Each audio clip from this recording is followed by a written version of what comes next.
नीमच में पूज्य पार्थ सारथी राजगोपालाचार्य जी महाराज का जन्मोत्सव आध्यात्मिक उल्लास से परिपूर्ण। नीमच स्थित सीआरपीएफ सीटीसी मेंस क्लब में पूज्य पार्थ सारथी राजगोपालाचार्य जी महाराज का जन्मोत्सव बड़े ही श्रद्धा और भक्ति भाव के साथ मनाया गया। यह कार्यक्रम आध्यात्मिक ऊर्जा से ओतप्रोत था, जहां साधना, सेवा और संस्कार की त्रिवेणी प्रभावित होती रही। श्री रामचंद्र मिशन की स्थापना 1945 में उत्तर भारत के शाहजहांपुर में हुई थी। यह संस्था सहज मार्ग पर आधारित एक सरल और अद्वितीय हार्टफुलनेस ध्यान पद्धति प्रदान करती है, जो विश्व के 190 से अधिक देशों में आध्यात्मिकता के साधकों की सेवा कर रही है। मिशन के विश्वव्यापी केंद्र गुरुओं की जयंती मनाने, संगोष्ठियों का आयोजन करने, आध्यात्मिक शिक्षा प्रदान करने, अनुसंधान करने और आंतरिक विकास के लिए प्रशिक्षण देने हेतु एक मंच प्रदान करते हैं। आज की भागदौड़ भरी दुनिया में लोग अपने हृदय की आंतरिक शांति की तलाश में एकांत की ओर लौट रहे हैं। श्री रामचंद्र मिशन के आश्रम साधकों को पवित्रता और शांति का वातावरण प्रदान करके यह अवसर देते हैं। श्री पार्थ सारथी राजगोपालाचार्य जी, जिन्हें प्रेम से चार्य जी कहा जाता है, श्री रामचंद्र मिशन के तीसरे गुरु थे। उन्होंने मिशन को दुनिया के विभिन्न देशों में स्थापित करने में महत्वपूर्ण भूमिका निभाई। उन्हें 1970 में श्री रामचंद्र मिशन का जनरल सेक्रेटरी नियुक्त किया गया था और 1974 में बाबूजी महाराज श्री रामचंद्र महाराज के उत्तराधिकारी के रूप में नियुक्त किया गया था। चारी जी ने आध्यात्मिकता के प्रसार के लिए अथक कार्य किया। सन 2011 में चारी जी ने श्री कमलेश डी पटेल को अपना उत्तराधिकारी घोषित किया। निरंतर मानवता की सेवा में रत रहते हुए उन्होंने 20 दिसंबर 2014 को महासमाधि ली। उनके बाद कमलेश डी पटेल श्री रामचंद्र मिशन के अध्यक्ष बने और आध्यात्मिक गुरु के रूप में मानवता की सेवा में लगे हुए हैं। यह संस्था अपनी सभी सेवाएं निःशुल्क प्रदान करती है। हार्टफुलनेस तो टोटली ट्रांसफॉर्मेशन है अपने आप में। हम इससे जुड़ने के साथ हमारे अंदर की जितनी भी जो मैं को बोलूँगी जो एनर्जीज़ हैं हमारी अपने आप सामने आके हमें हेल्प करती हैं और हम ज़्यादा से ज़्यादा अपने आप को एनर्जाइज फील करते हैं और खूब सारा काम अपने लिए, अपने साथियों के लिए और सबके लिए कर पाते हैं। और बिकॉज़ हम लोग अगेन मैं बोलूँगी कि फ़ौज के साथ जुड़े हैं तो लाइफ में रोज़ एक ना कुछ किसी भी चीज़ से हमें जूझने में ये बहुत मदद करता है, क्योंकि अब माइंड से जब सोचते हो तो हम एक सही डिसीजन लेने में थोड़े से नाकाम हो जाते हैं, लेकिन ये हमें बहुत मदद करता है। ध्यान जो है हार्टफुलनेस मेडिटेशन आपको एक सही दिशा की ओर ले जाता है।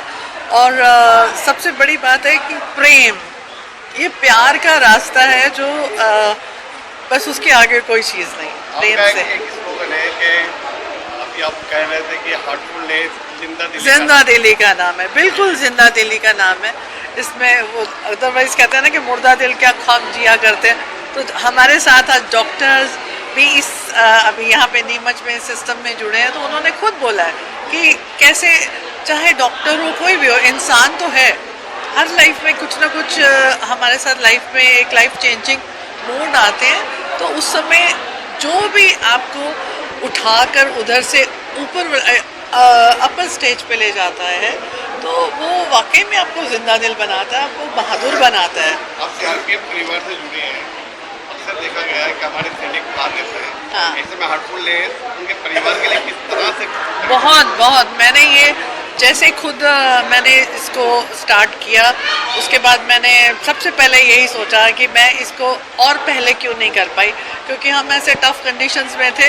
तब हमें लगता था कि अगर मेरे साथ कोई आकर अपना दुख बोल भी पाता था तो मेरे पास कोई सोल्यूशन नहीं था, क्योंकि मैं भी उसी माहौल में थी।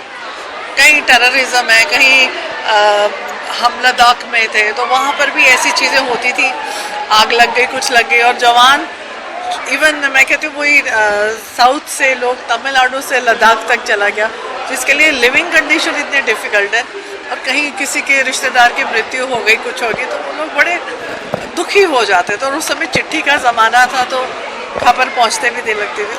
उस समय मुझे जब मैंने ज्वाइन किया तो मुझे लगा ये मैंने पहले काश मेरे पास होता। और उसके बाद मैंने और हस्बैंड के साथ कोशिश करी कि मैं जब छत्तीसगढ़ में रही, नॉर्थ ईस्ट में रही, कश्मीर में रही, सब जगह इसको मैंने अपनी तरफ से कोशिश करी कि हार्टफुलनेस हर एक फौजी के हृदय में जाए। और उनको मैं सिर्फ ये बोलती थी, ये कहीं मुश्किल आती है आप बस बैठो, प्रार्थना करो, क्योंकि हम शायद उनके साथ घर परिवार वालों के साथ रहेंगे तो भी हम उनकी मदद नहीं कर पाएंगे।